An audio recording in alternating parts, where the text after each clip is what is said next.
What's up, guys? Peter Valley here. So I'm making this video kind of by popular demand where I'm going to walk you through all my settings inside NeuroPrice, the settings that I personally use to reprice my Amazon inventory. If you're not using NeuroPrice, this will still be relevant to you. You can apply these same settings to whatever repricer you're using within the limitations, obviously, that they allow. And just to mention, this is actually a condensed version or more of like an application-based version of a longer article and video I did called, I think it was just like, what are the best repricer settings? And so this is how you actually see how this applies in an actual repricer. So I'm going to walk you through all the settings, the logic behind them. What you could do theoretically is just pause this video and just copy these. I wouldn't recommend it. I recommend you take the time to understand why I'm setting these settings and how you might want to tweak them to suit your own needs. I will also mention, yes, it is true. If you're wondering, I am in fact wearing yet another shirt from my vast array of shirts that were manufactured in the 1970s, widely considered to be the worst era of fashion. These are shirts that have not been worn by a sane human ever since. I just can't stop myself. Okay, so let's get into it. So here are my preferred repricer settings. So with a couple of these, I'll briefly explain why I'm choosing to not use these. And by the way, this may not reflect the current version of NeuroPrice. We're making updates all the time, so don't get confused if it looks a little different. Okay, so exclude acceptable. I'm not applying the setting. The reason being, I just don't think it's necessary. A lot of sellers disagree with me. So if you want to exclude acceptable condition, totally fine. Compare same condition or better. Also strongly disagree with this. Many sellers strongly disagree with me. I consider a like new condition book to be absolutely competitive with a good condition book, so I'm not going to select this. And by the way, these settings don't just apply to books. Okay, so compare new to news and used to used only. I am checking this box. In other words, I want to compare my used items to my used items and my new items to my new items. Keep those completely separate. I believe that people that purchase on Amazon are making purchases based on whether they want a new copy or a used copy. And there's not necessarily a lot of overlap between the two. So that's how I'm choosing to operate. Okay, so next up, nothing wrong with these two. I just don't personally use them. Never raise price more than, or never drop price more than. I choose just to rely on two things as safeguards to protect my prices from dropping too much. Number one, never price below. So I set a rock solid floor. Mine is $10. I don't have a lot of strong opinions about this. Yours might be like more of a break-even point, which might be around like $9 or something for a lot of items. You may set a higher one at like $12 or more. I set mine at 10. The other safeguard, which we'll get to here in a second, is the min-max columns. We'll get to that in a second. So, okay, next one, if no offers, price at blank. So this is if you have no other competing offers. There's no one competing against you. You're the only seller for an item. I add the value of $99 in this setting. And the logic is, there's not really I wouldn't say the logic, but there's no one right answer here. 99 is a good round number. If you're just the only one selling an item, $99 is a good round number. I'll certainly go higher at times. Also, other times I'll go lower on a per item basis, but it's a good sort of standard to apply across the board. $99. A lot of sellers would disagree and they'd say, well, this actually gets me a high pricing error a lot of the time. And yeah, it might, but guess what's even worse? You can always fix a high pricing error, but you can never go back, as I always say, to someone that bought an item for less than what you could have sold it for and get more money out of them. So if you get a high pricing error, you just drop the price. That's way better than setting a more conservative price at like $25 or $50 and then getting a quick sale and realizing, oh wow, I could have gotten more for that, right? Okay, next up, Amazon's price below by blank. I also don't have really strong feelings about this. Some sellers would say $1. Some sellers would say 10 cents. I don't think 10 cents is very smart. I think you'll lose a lot of sales to Amazon that way. I think $1 is fine. I think 50 cents is fine. I think anything more than $1 is too much. So use your own discretion here. I set mine at 50 cents below Amazon's offer at all times. And again, I don't ever want my prices above Amazon's offer for any reason. Next up, stay inside the min-max columns. Now, I hope whatever repricer you're using has this option because this is kind of mandatory. So the min-max options, of course, are the columns you set the values you set when you list an item for sale on Amazon. They're optional, but I recommend you set them. Minimum, maximum, you're basically telling Amazon, hey, don't ever price. If you see a price that's outside of my minimum, maximum, outside those boundaries, send it to the price and health page, basically deactivate it because that means there's a problem. So I recommend you set values and then always ensure that your prices stay inside the minimum max. That also allows you to protect your buy cost. So you can this allows you to set minimum maximums on a per SKU basis. So items you're paying more for, you can set a higher minimum price. The maximum price I don't think matters that much, but the minimum price is what I'm most concerned with. And so it just allows you, again, to set minimums on a per item basis. Okay, so now we're getting to the fun part. This is the actual pricing rules. These are kind of the global settings. Now we're getting to the actual rules, right? What's great about NeuroPrice, by the way, is everything is on one page. If we were in any other repricer I've ever tried, you'd have to be bouncing between 5, 6, 7, 10 pages or more. So I'm really proud of the fact that NeuroPrice puts everything on a single page. Okay, so we're gonna get into all of the rules. I have to say this, Some people get mad at me for this. The title of this video, I don't know what I'm going to title it, but the point of this video is I'm going to show you how I set my rules inside NeuroPrice. To be totally transparent, there is a little more to my personal rules than what you're seeing here. So you might be saying, well, why don't you just show us your rules? Well, the reason is I've got some very sort of like peculiarities that I don't think are going to apply to most Amazon sellers, or that I think most Amazon sellers will disagree with me on, or whatever. I'm comfortable showing you a slightly scaled down version of my personal rules simply because I acknowledge, I've said a million times, there is no one right way to reprice. So what I'm showing you is not an inferior version of my repricing rules, and it's very, very close, very, very close. I get slightly more granular with my personal rules, but in a way that's just not, it doesn't add a ton of value to you for me to explain it. I think I would alienate a lot of sellers if I went through everything. This is not necessarily a dumbed down version. It's just a lateral move over from my rules that are slightly more simple. You're not missing out on anything, in my opinion.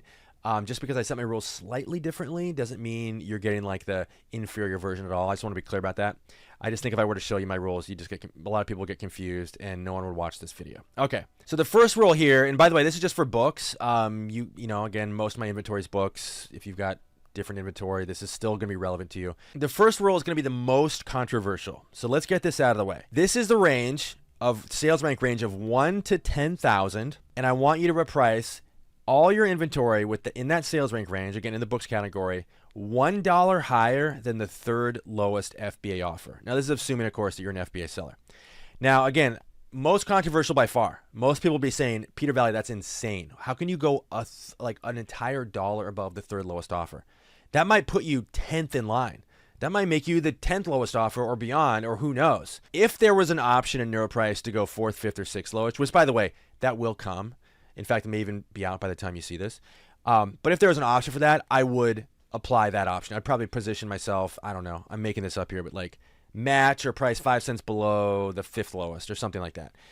Currently, NeuroPrice only allows you to compare up against the third lowest. So I'm setting $1 above that. And the logic is that when it comes to items in the top, 0.05, whatever percent this is, top 10,000 items, 10,000 best-selling books, it doesn't matter how you price because books are selling, like, the price is changing so often, and these books in this range are selling so many copies per day. A book in this range could be selling literally thousands of copies a day. It's probably more like in the dozens or hundreds, but the point is it's selling so often that it just truly does not matter how you set your price. Your book is going to sell basically no matter what. Because, again, there's so much pricing volatility. There's so much sales volume. It just doesn't really matter. So we're kind of pricing ourselves like in an unrealistic, sort of slightly into the stratosphere here with the understanding that it just doesn't matter. You don't have to coddle these items. You don't have to reprice them a lot. You just kind of leave them alone, and they're going to sell no matter what because there's just so much sales volume. I hope that explains why this is a little bit ridiculous to price like, a whole dollar above the third lowest offer. And this is tested, and inventory in this range is just going to sell, and it just doesn't matter what you do. You may as well get an extra $1 for it, or a couple, $3, and this could translate to several dollars more than you would otherwise get. You may as well do that. If it's going to sell no matter what, why wouldn't you, right? So this is the most controversial one, and that's the logic behind that. Okay, so moving on. Next, we're in the sales rank of a range of 10,000 to 100,000. By the way, have you guys heard my whole spiel about how there is no one right way to price? I think I just said that a second ago. It's so true. You can tweak these as you please, okay? I'm not saying this is the way. I want to be really clear about that. This is just a way, and it's, I think, a great way, and it's better than most ways. I'll just put it that way. Okay, so if you were going to tweak this, I wouldn't suggest you tweak it too much, but by all means, feel free to like not adhere this down to the exact digit, okay? So next up, sales rank range 10,000, sales rank range 10,000 to 100,000. I'm going to have you price 5 cents below the third lowest FBA price. Okay, so now we are anchoring ourselves to the third lowest FBA price, but we're going a little bit below. And if you wanted to match the third lowest, I would feel just as comfortable with that. They're basically the same in my opinion. So again, the logic here, when you're in this range, these are books that are selling at least 1 copy a day. In fact, they're averaging, assuming the sales rank range is an average of 10,000 to 100,000, these are averaging more than 1 copy per day, whether it's like 1.5 copies per day or dozens. 10,000 is probably, many, many dozens of copies a day. The logic here is similar to the logic with rule number 1, which is that these are selling so often, we don't want to anchor ourselves to the lowest price because it just doesn't make sense. We're leaving money on the table. These are going to sell no matter what. The sales volume is there. The pricing volatility is there. The prices are going up and down, possibly likely to be multiple times per day. So it just doesn't make sense for us to chase the lowest price at this point when books are selling this much, this off. So we're going to, again, price is slightly below or match the third lowest FBA price. Okay, pricing rule number 3, we're going to do the same thing. We're going to price 5 cents below, but it's going to be the second lowest FBA offer this time. So you notice as the demand, this is for the sales rank range of 100,000 to 500,000. So you notice as the demand starts to go down, we get more conservative with our pricing. That's the logic here. That's the basic principle that guides this entire strategy. So now we're dealing with books in the range that are selling an average of 1 copy a day or less. 500,000 might have sold in the last like 2 or 3 days. Okay. So we're going to be like a little bit more like, hey, we kind of don't want to get too wild with our pricing. We sort of want to be within range of the lowest. And so we're going to, again, price ourselves slightly below the second lowest FBA price, which, by the way, as you guys know, the gap between the lowest and second lowest oftentimes is a matter of pennies. In fact, this can actually put you as the lowest price. So I don't mean to suggest there's like a huge price bump here, because usually, the lowest FBA price might be $12. The second lowest might be $12.10. So you're not exactly getting an extra bump here, but there are situations where the gap can be significant. So this allows us to capitalize on that gap when it does exist, and it usually does not. But when it does, this gives us a little boost. And this money adds up. If you're dealing in volume, an extra 5 cents per book really does add up. So there's just no reason to anchor ourselves to the lowest price just yet. But that brings us to rule number 4. And these are books in the sales rank range of 500,000 to 1.5 million. And this is where, and by the way, NeuroPrice offers a custom option, so you can actually tweak this if you want to make this more like 1.2 million or something. There's a custom option here, so you can enter whatever rank you want. But I'm just relying on the default preloaded option. So 500,000 to 1.5 million, pretty big range. So now we're dealing with books that are selling, maybe have sold in the last 3 days to 3 to 10 days, somewhere in that range. Okay, so with this sales rank range, we are going to simply match. Oh, I realized I made a mistake here. Sorry. I hope you didn't pause this and copy this earlier. We're going to match the lowest FBA price. Let's go ahead and save that. Make sure we don't screw this up. Okay, so lowest FBA price for anything ranked between 500,000 and 1.5 million. So you guys already understand the logic here. These books are slower selling titles. We're going to go ahead and match the lowest FBA price because we really want to be the next sale. I wouldn't object to adding another rule here, maybe like 500,000 to a million or something, where you were like, hey, price, 10 cents higher than the lowest FBA or something like that. You could get a little more granular, but because 500,000 to 1.5 million is a pretty big spread, but I'm pretty comfortable just being the lowest FBA price in this range. And this allows you to get a quick sale, and hey, that's fine when we're dealing with books that aren't selling every single day, right? Okay, rule number 5 is the sales rank range of 1.5 million all the way up into infinity, 10 million plus, literally infinity. What we're doing here is we're matching the lowest overall price. I shouldn't have to mention this, but I will be clear. There is nothing magic about, a book ranked 999,000 to 500,000. There's nothing magic that happens at that boundary, but we have to set rules based on sales rank.